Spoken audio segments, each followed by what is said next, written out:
Anthony, this is exciting, isn't it? I love this book. I'm enjoying it. It's wonderful and so full and rich with so many thoughts. Lots and lots of information, lots and lots of detail. Very profound. And we can't pursue every detail in this discussion.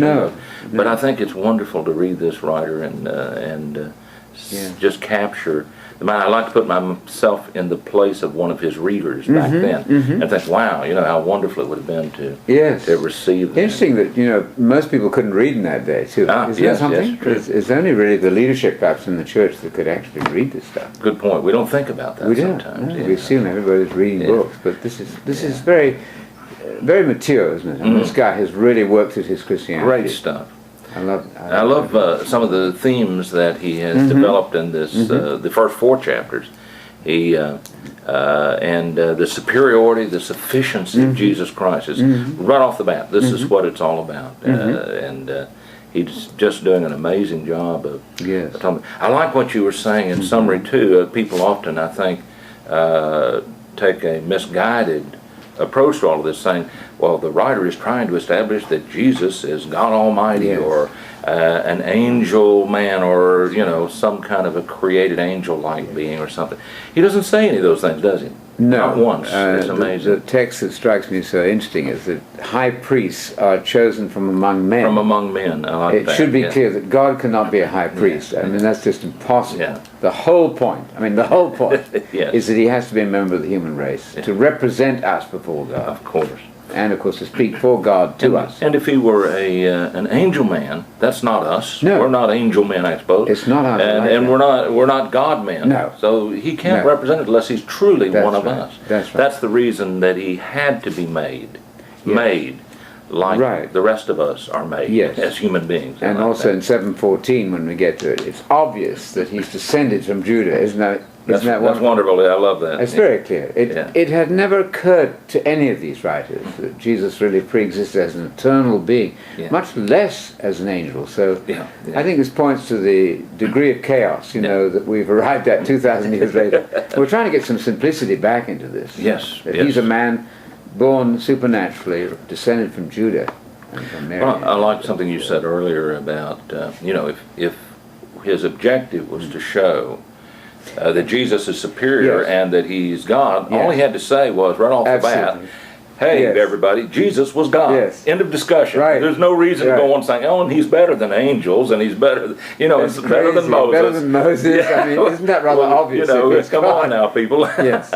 So, or if he wanted to say that Jesus was an angel man or some sort of created being in that sense, he could have just said it. Yes. He did not say those things. Everything he's saying is the amazing. I think if you want to talk about a mystery, the mystery is that a man, one of us, has been so now exalted to the right hand of God. That's wonderful and amazing. It is. Wouldn't have expected that. This is the key to the whole universe. I mean, the whole point of this universe, which is mysterious in many ways, we don't fathom it entirely. Sure. But the whole point is that it was made with a man in mind, and as a model man for us. Yeah. There's no kind of a model to try to imitate somebody who's fully God. Yeah, that's right. That doesn't make any sense at all to me. No reason to complicate it. These that's right. terrible complications. Oh, he's actually some. We know he's a man, but he's also God, or some part of God, or something or another, or he's some sort of a.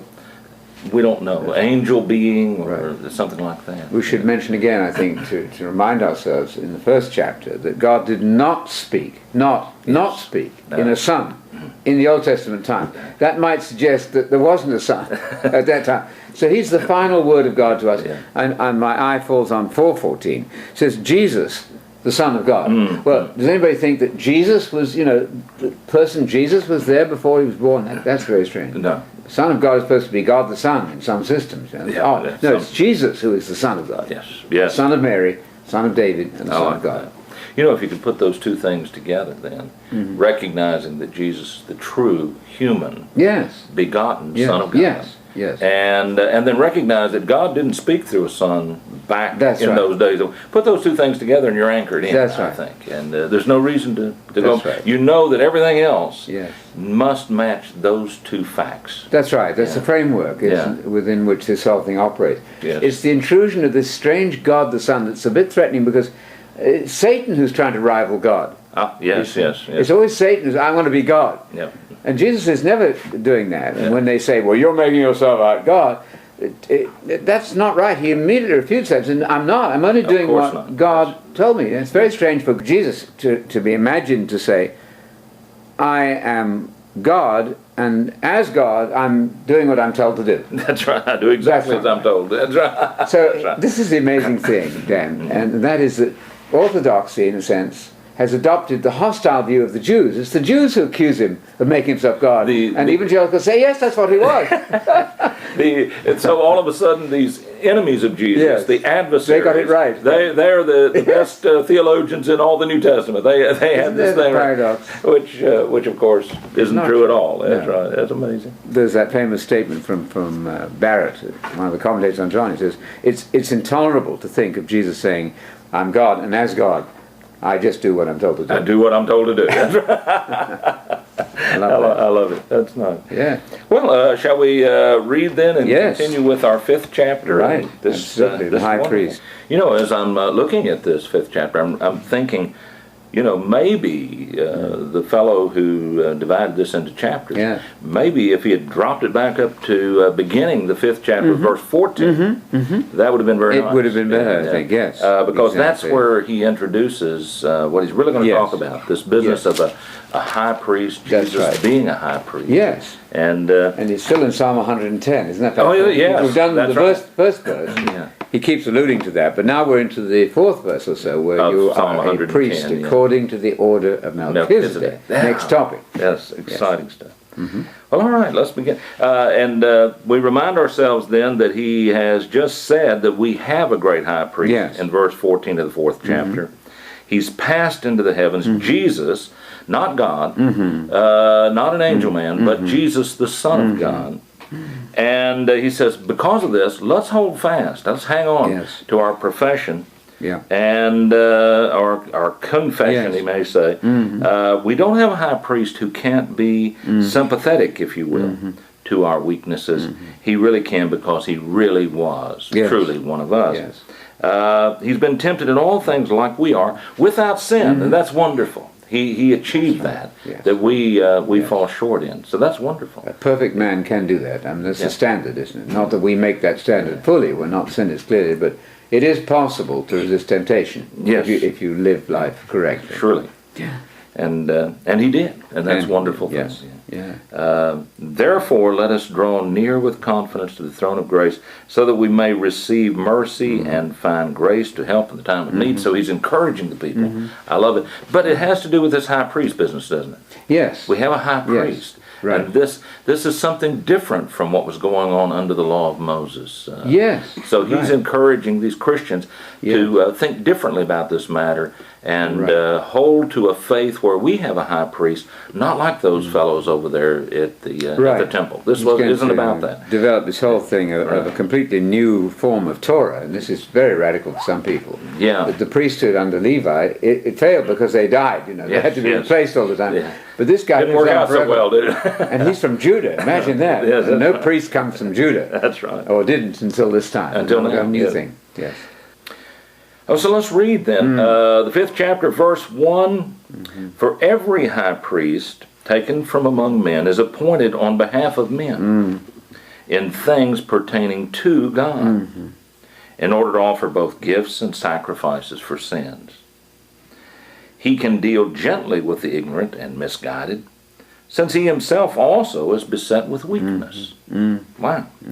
And because of it, he is obligated to offer sacrifices for sins.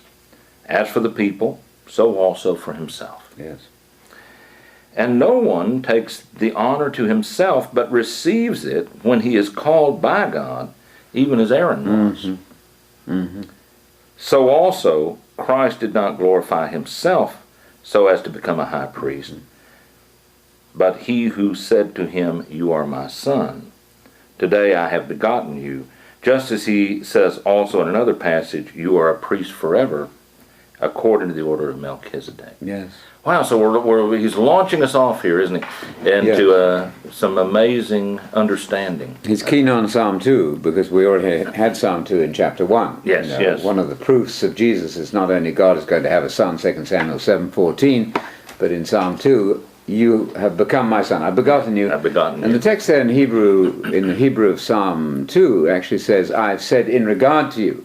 In other words, the appointment to son was not made to the baby. I mean, he didn't speak to the baby in the womb, obviously, but the text can be read as God made this prophetic announcement of what you're going to be. He said, of the son. You can translate that way. You're my son. Today, of course, that's very embarrassing to some systems because today is not supposed to be with God today at all. Let me say it again.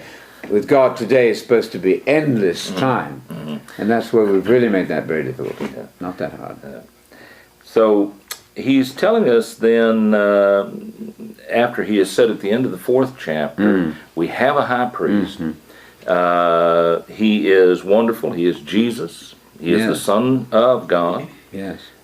He can sympathize with us, all of these things. And now he's kind of, in the 5th chapter, he is dropping back and beginning to tell us that this is the way with good priests, good high priests. They're chosen from among men in order to minister to God on behalf of men. Yes. So Jesus is right in there. He must be a man. Right. Yes, that's right. He is a high absolutely a man, for goodness sake. How How many ways can this man say this? Very clear. There's a technical point that might be of interest to some of our audience if they're familiar with the Hebrew and the Greek. But in Psalm 110 verse 3, in our Hebrew Bibles, it says something about your youth. The Hebrew is yaldutecha. And a very interesting thing has happened there. If you change the pointing, you get yeliditicha, which means I have begotten you. And even the huge dictionary here I've got behind me, the Theological Dictionary of the New Testament, says probably the Jews were not keen on this I have begotten you. And by changing the points, they came with this very strange thing, your youth is, which originally probably was yeliditicha, which means I have begotten you, exactly like Psalm 2. Yes. And would you believe it, many Hebrew manuscripts still read that way. Not the one that we have in our Bibles. Sure. And the Septuagint reads that way. Wow. The Greek version has, I have become your father. I see. Exactly like Psalm 2:7. Oh, that's very fascinating. It's repeated right there in Psalm 110. Great stuff. Verse 3 in the Septuagint and many manuscripts of Hebrew. So if a person wants to get a grasp on this writer, once again, a good groundwork is to go back and check Psalm 110, verses 1, 2, 3, and 4. That's right. And that's right. Our writer here has been working with this Psalm 110 and 1 especially. Yes, exactly. Now he is working with, we think, Psalm 110 and verse 4 especially. And verse 3 is certainly of interest to us, particularly in some manuscripts. And that's right. That's exactly right. Something that people would be interested in looking at. Yeah. It's one of the great sort of secrets, the suppressed information is that Psalm 101, where you have Adoni, my Lord. If they bothered in commentary to explain that that's a non-deity title, all would become clear. It's not God speaking to God, but God speaking to a man, an exalted messianic figure. So that's then perfectly in tune with the 4th verse, where the high priest must come from man. I mean, it's just absurd to imagine that was Adonai, Yahweh speaking to Adonai. But that is amazing, Dan, because in our very sophisticated commentary world today, we're quite expert with all the work that's been done by brilliant commentators. Yes. They conscientiously will not tell us what that second Lord is. In fact, they actually put a capital on it in most translations, and that, they tell you, is where we have Adonai in the text, so that the reader is looking at that and saying, well, that must be Adonai. It isn't. It's Adonai. They broke their own rules to obscure the fact that this is a human Messiah, not a God Messiah. Indeed. And so a priest then, per Psalm 110 and 4, per the Aaronic priesthood, a priest is not God is No. not a priest to himself. No, That makes no, no that sense. makes no sense And at a all. priest is not an angel, No, because no. an angel doesn't minister to God on behalf of human No, beings. that's right. It had to That's be, right. Jesus had to be made That's right. as a true human being, Yes. like us. Yes. Just like we're made as true human beings. That's right. I love that. So we have that marvelous text in 1 John 2, verse 1, which uses the word parakletos, the paraclete, the Yes. comforter, who is Jesus Christ, would you believe it? Yeah, That's wonderful. amazing. Yeah. He's that intercessor then. He's interceding on behalf of us. So now the writer is telling us no one under the Aaronic priesthood, no one who was a priest or high priest, Yes. takes that honor to himself. He doesn't get up one No. morning and decide, I think I'll just be high priest for the people. No way. So, and he's saying, so it is with Jesus. Jesus didn't decide, hey, I'm just going to be the high priest for folks. Right. God has this in his purview. Yeah, God absolutely. determines who will be priest. Absolutely. Aaron was a priest because God decided that. Yes. God determined he Yes. would be. And now That's right. God is about to do something else Yes. then with regard to priests. Yes. And Yes. he's already giving us a clue here that Jesus is a priest. Yes. And he's laying this groundwork for us to help Yes. us to realize God has decided it. So God, he goes back in, and we're reading it here in verse 6, speaking about Jesus in the Psalms. God says in Psalm 110 and verse 4, you are a priest. God declares him a priest forever, after the order of Melchizedek. So this is wonderful then.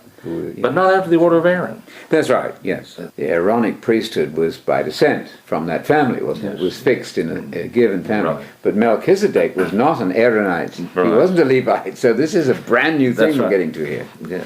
Verse 7. Yes. In the days of his flesh, we're now talking about Jesus, continuing As a human continuing our historical discussion with person, him. That's being a true. human being in the days before he became glorified and immortalized at the right hand of the Father, yes. But in the days of his flesh, he offered up both prayers and supplications with loud crying and tears to the one able to save him from death. And he was heard because of his piety.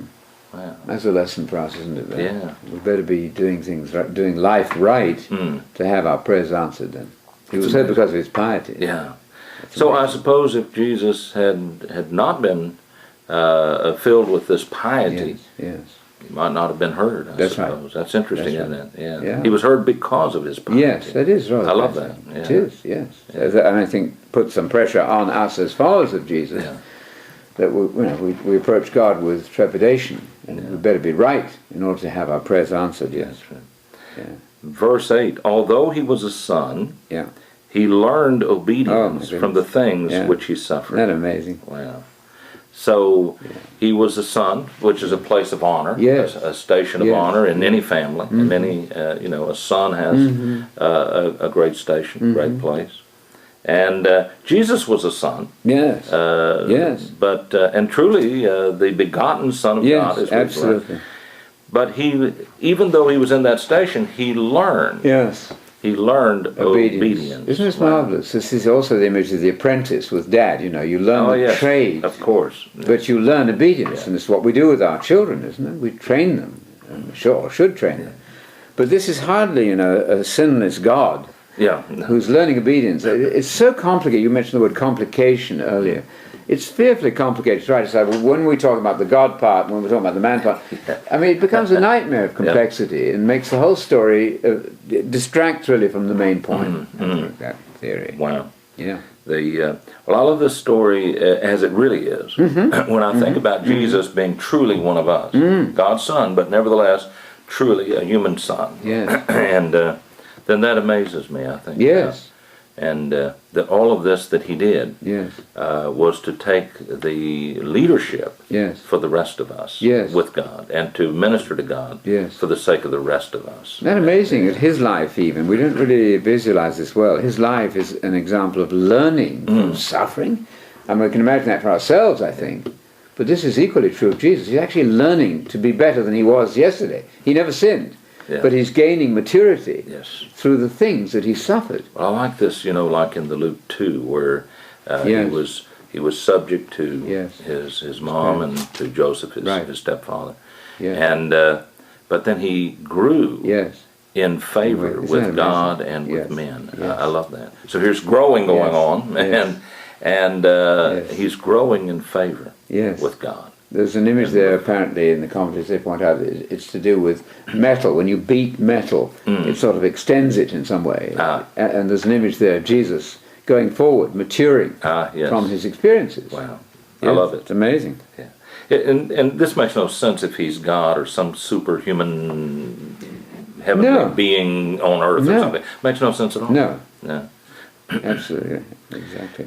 So then in verse 9, and having been made perfect. Yes, Okay. yes, He became Yes. to all those who obey him the source of eternal oh, salvation. what a verse. I love it. I love that. I mean, we use that in the Bible culture a lot because that is so simple, isn't it? You want salvation, all this fuss about faith and works, how much faith and how much work, that's totally unnecessary. You've got to obey Jesus. The issue is, what does that mean? Yes. Yes. Does that mean going under the law of Moses, you see? Or not? You know? That's right. What is obedience to Jesus? Yeah. We better find that out because it says you don't get salvation in disobedience to Jesus. Yes. Yes. I like that. It's very easy very as a concept, isn't it? And in keeping with his thoughts that he's developing about Jesus being superior to Moses, Yes. he doesn't say here this eternal salvation is to those who obey Moses and Jesus. That's right. It is to That's those who obey Jesus. Back to this concept Yes, it's of wonderful. sufficiency Yes. of Jesus Christ. Right. Is he truly sufficient, or do we need somebody else? That's right. Is his covenant That's that right. he's bringing to his people, Yes. is it truly sufficient, Right. or do we need another? Right. And I think we're saying, and rightly so, I think, Yes. Jesus is all sufficient for his people. Absolutely. Provided we do our part, which is obedience. Surely. I'm not, Absolutely. obviously, we're not going to get it right from the start, perfect obedience, Sure. no. But we should be growing into perfect obedience. Yes. The confusing thing for people is, what is obedience? They don't know. They're being told it's this or that law in the Old Testament, or not this and that law, or it doesn't matter what you do. As long as you're saved, you can be disobedient. That's not going to work either. So the great issue for theology today, I think, is what does it mean to be obeying Jesus? Doesn't Yes, it? yes, I That's think the key. I think that's it's an right. absolutely brilliant verse, this one, 5:9 of Hebrews. Verse 10, being designated by God as a high priest according to the order of Melchizedek. Concerning him, we have much to say. This Yes. Melchizedek fellow. Yes. We got a lot we can say about him. Yes. And it is hard to explain Yes. since you have become dull of hearing. You're not really That's right. in tune with the things right. of God as you should be. And these are Christian people. Yeah, they're indeed. not the unconverted That's world. right. Isn't that sobering? So he is going to have a lot to say about this Yes. fellow Melchizedek. It's Yes. sort of a theme here. Absolutely. A very important one, though. Very important thing. That's going to explain a lot about Jesus and his priesthood, isn't it? And the new covenant. And the new covenant. Jesus. Yes, indeed. This is the whole I point. like that. So he goes on to say, for though by this time you ought to be teachers. Wow.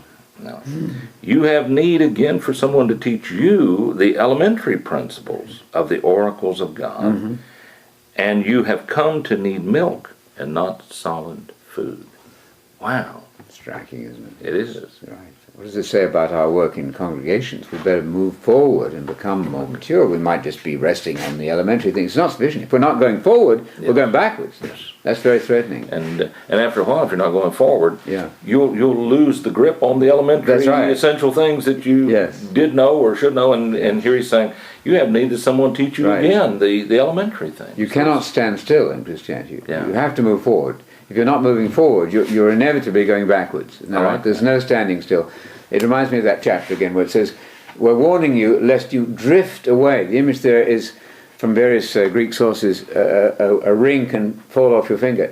It can drift away. Or driftwood can just go off down the stream. That's the image there. So you've got to keep a tight grip on salvation, and you've got to be moving forward and learning and maturing. Otherwise, you're going backwards. Yeah. And you're going to miss it. You're going to miss it. Yes, and you ought to be teachers. At least Right. some of you. Yes, I don't think by you all must means. everybody be a teacher. Well, That would that's right. contradict James 3:1. Don't be too many Don't teachers. don't want everybody to be a No. teacher. That's right. That's right. But you should, at least a majority of you, I don't know how many, should be teaching others. Yes. When you need to be taught yourself. This is not a good situation. So in verse 13, for everyone who partakes only of milk is not accustomed to the word of righteousness, for he is an infant. Oh my goodness. Wow. So metaphorically speaking, I Yes. suppose. He is an infant. Yes. Wow. So a babe in Christ. right. That's not sufficient. Yeah. You've got to move forward. Yeah. And it's wonderful to be newborn, so to speak. Yes. But without growing, we're going to be stuck in a very vulnerable place in our development. It's very dangerous.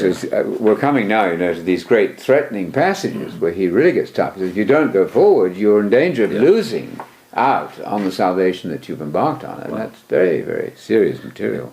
He's really cautioning them, isn't he? This is very cautionary. It's a word of exhortation, isn't it? Yeah. It's a tough balance between kindness and God is great, but watch out. That's right. don't miss out. And isn't that some of the maturity, I think, that I feel like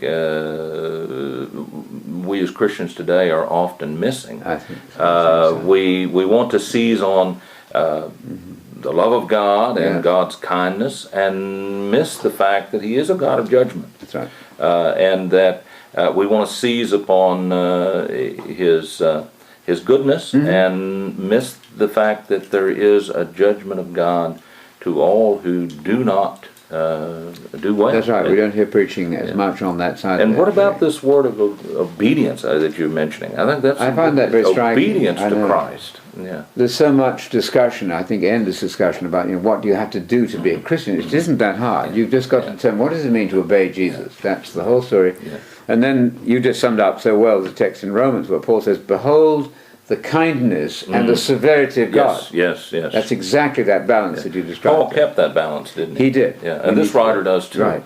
There's the wonderful, amazing goodness of God. Yes. But keep in mind that if we do not obey Christ, if we do not stay in obedience with Him, then we're out of sync, and this is a problem. Yes. It's a serious problem. Exactly. Yeah. Wow. Solid food, verse 14, right? Yes. Not just milk. And that's what we got to have, this solid food. Yes.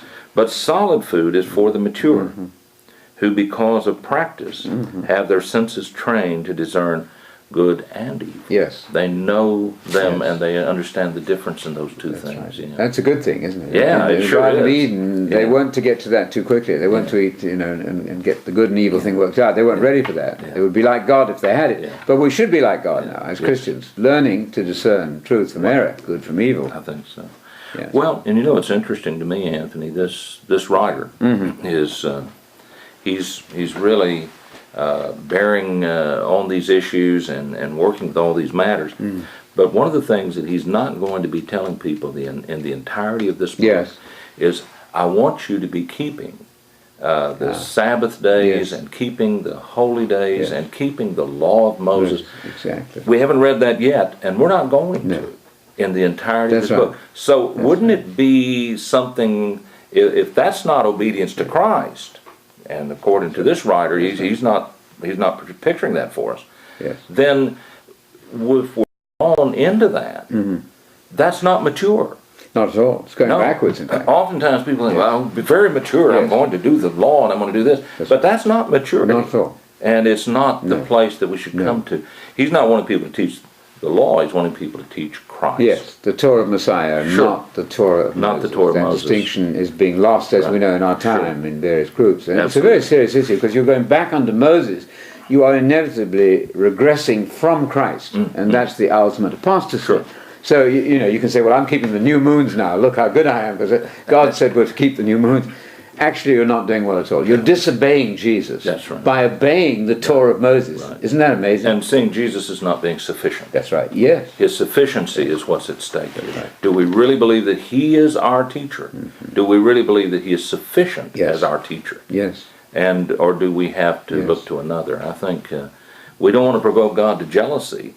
We don't want to provoke the Messiah to jealousy by going elsewhere when Jesus is everything. You are complete in Him. That's right. Not Him and someone else. And Paul himself says, I'm not under the law, but I am within the Torah of Messiah. More Messiah, that's right. Essential in our time for people to understand there's a difference in the Torah of Moses and the Torah of Messiah. Sure. Now, Paul is willing to go and do some of those Mosaic things, to make friends. But not for 1 minute does he go back under the law of Moses, because that would be a departure from the Torah of Messiah. which Right. is all important. And would threaten this concept Oh, yes. of the sufficiency of Jesus Christ. Yes, Yeah. not to mention the division and the Oh, confusion my it goodness, creates yes. in the church, Oh, right? yeah, When yeah. one person wants to meet on this day and others says, "Oh, we'll meet on this day." You've got mass confusion, unfortunately. Not a good idea at all. Well, this is obviously a wonderful chapter. He's mentioned, again, this concept of Melchizedek. Yes. He's going to talk more about that, so when he does, That's we'll right. get back to that and talk some more about what that was all Yes.